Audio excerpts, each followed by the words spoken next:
I want to share with you my memory palaces, also known as journeys, so it can help you either categorize your journeys differently, or maybe I say something that really does help you. Jack left a comment down in the comments below on a different video, and so this is what I want to go through to show how you could organize your journeys in order to help you really improve your memory, really keep track of all the information you're learning. And so what you see on the screen right now is specifically only for my memory competition training. I don't have a document for useful information. I should, don't get me wrong, I should, and you should too, because what you could do is this. So say for example, home, maybe I learned the bones in the human body. So I just type bones, right? And so if I wanted to review my journeys where I actually learned useful information, all I have to do is open up that document and then go, okay, home. Then you can walk through the journey in your head just to review the information there, and you're good. Boom. Move on to the next one. Say maybe this is I don't know. Let's say it's like music. And so you memorize music, then you're like, okay, shall, bum bum bum, yeah, it's all there. Move on. And so it's really easy to review once you have all your journeys right in front of you. And so let me explain why I have these different categories. So when it comes to memory competitions, there's different types of information that you're actually memorizing. Now when I first started, I had a card system where I placed 2 cards per location. So you have 52 cards in a deck, divided by 2, you get 26, right? And so that's where this came from. Now for these journeys, I memorize, or I place information like numbers, binary, words, things like that. But don't get me wrong, I can place cards. I can pretty much place anything I want in these journeys. But I decided to make it a lot easier for me and create these other categories, okay? So 18 stage journeys. Now I have a PAO, person action object, for my numbers and cards. And so what that means is I need 18 locations now in order to memorize a full deck of cards. So I needed 26 when I first started out a long time ago. Now I need 18. And so the reason I have 18 stage journeys is because when I go through and memorize, when I reach the end of that journey, I know I'm done with the deck. If I have an extra card left over at the end of that journey, I have a problem. Here, if I have 26 stages, I could go on, right, and not really realize, like, wait, something's wrong because I went over 18. So that's why I specifically have 18 stage palaces and journeys. But over here, if I really know my journeys well enough, I should know where the 18th location is in these 26 stage journeys, right? And so this is where it comes down to actually knowing your journeys, which is super important, okay? And then the 50 stage journeys, of course, this is just for other information like images. I use this for kind of overflow. So say if I wanted to memorize digits, but maybe, I wasn't ready for a full 26 stage journey, another one. So maybe I do home and health center, okay? Then eventually when I get really good at that combination, doing a 26 stage journey and a 15 stage journey, eventually I might do 2 26 stage journeys. So I kind of build up, okay? And I always calculate ahead of time, like, okay, wait, is 15 stages going to be enough? Just in case I go for a little bit extra information. Now, what I like to do is go through and review all these journeys. Now you might be thinking, wow, that is a lot of journeys to review. It is, okay? There's no way around it. It is. But what happens is this, and it happens to me a lot when I don't review them.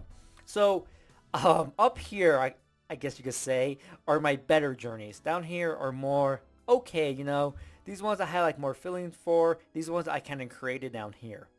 And so what happens is this. If I only use these ones, eventually the order and the clarity of these journeys down here are going to become fuzzy to me. So when I walk through like brick patio, I'm like, brick patio. So right now I'm trying to I haven't used these for a while, these ones down here. And so in my mind, I'm going to where I think it is, and I see a sofa, and then I think like a bookcase type thing, then a fireplace, and some other sofas, and a projector screen. So I think this is brick patio, okay? But what happens is when I'm going through, the locations are fuzzy. I'm not quite sure if I'm using the right locations in general. And so that's what happens when you don't review your journeys. And that's what you need to do, because if you have this many journeys, you have to make sure you're staying on top of them, because some of these right here, I'm gonna be honest, are completely gone. I have no idea at all where the journey starts. I can't even get a feel for it, and that's because I didn't review. And so I have to go through some of these and re-memorize my journeys. But it's so important to know your journeys, especially when you're learning useful information, because if you place information on a journey that's kind of fuzzy, first of all, it's going to be really hard for you to even like picture what's going on in a specific location.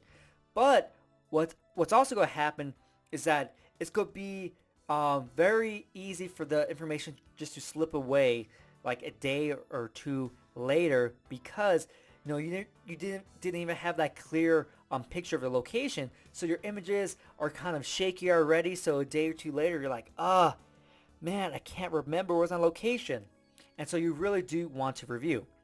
Now, for journeys you use for useful information, okay, this is really important. This is going to be the distinction between competition and memory for the most part.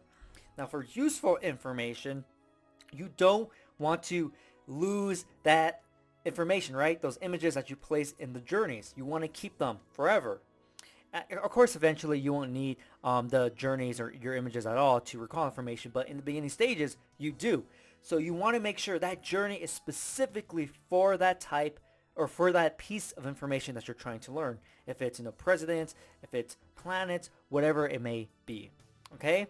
Here, what I do is I cycle through my journeys. That's why I have so many, because say if I memorize 5 decks of cards, that's going to take me 5 journeys, okay? I never use the same journey again right after in order to memorize another deck of cards, because I'm going to have all my images messing up. And this is what Jack was saying, that he has these if he reuses journeys again with more decks of cards he's memorizing, he gets the images messed up. And that is a problem, because you're just wasting time practicing when you have these images that you know are going to get messed up.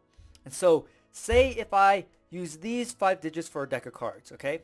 These 5 digits, these 5 journeys for a deck of cards. So I memorized 5 different decks.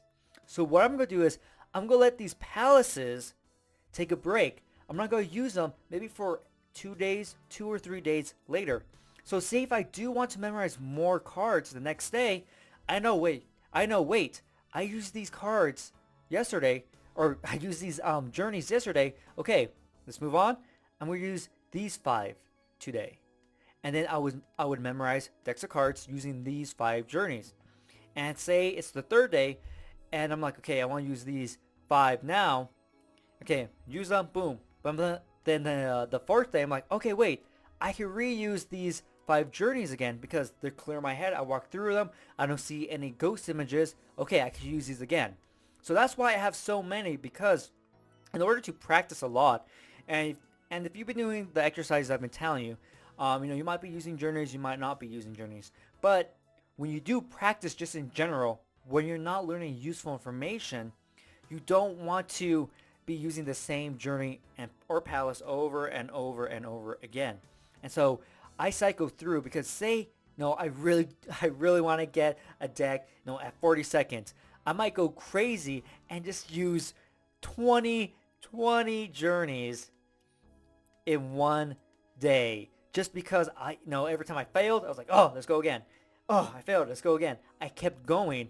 And so look, even though I used 20 journeys in one day, I still have 27 more to use that day, the next day, the day after that. Then these ones should be clear, right? And so that's the idea of having a lot of journeys.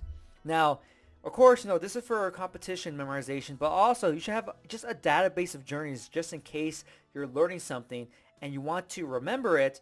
You already have a journey at hand. And just remember that distinction I was talking about. What I do here is for memory competition, because I don't want to remember that specific deck of cards I memorized forever, right? I want to remember it for like those 10 minutes that day, then forget it, okay?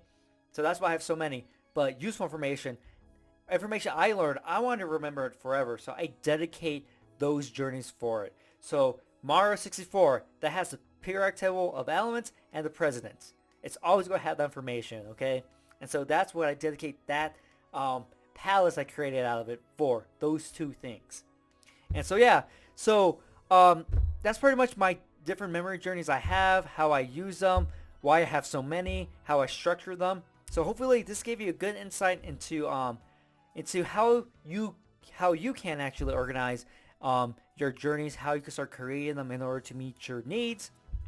Hopefully, Jack, this did help you kind of solve the problem you're having. You know, the solution at the end of the day is just create more journeys. And that's the thing. If you want to use a journey method, you have to have journeys, right? Memory palaces. You have to have palaces and journeys if you want to use the memory palace, the journey method. Okay, you just have to have palaces. There's no way around it. So yeah, so hopefully you found this video useful and interesting. I know it's a lot longer, but I think you guys like that by looking at the Anki video when I went through and explained it, because you just want really detailed explanations of what's going on. And so yeah, so hopefully you enjoy the video. Let me know if there's anything else you want to look at specifically, because I don't know a lot of people that will actually go through and show you all their journeys or something like that. People are very secretive when it comes to it. Makes no sense to me. I just want to be open with you, show you what I can. You know, if there's anything ever inappropriate, no, I'll try to cover it up or do something about it. Because you know, when it comes to memory, you just use whatever comes to your mind. I'm not saying what. I'm just saying it could happen. But yeah, so hopefully you enjoyed this video, and just let me know if there's anything else you want to see, and I'll see you next time. Subscribe to my channel for more videos on memory techniques, how to do better in school, memory challenges, updates, and much more. Also remember to click the notification bell so you know when I upload a video. You can follow me on Facebook and Twitter. The links are down below in the description. You also can check out these videos. If you want to learn all the memory techniques and learn how to apply them to all sorts of information, or if you want to start competing in memory competitions, you can check out my programs down below in the description. Look forward to my next video and get ready to get the best memory of your life.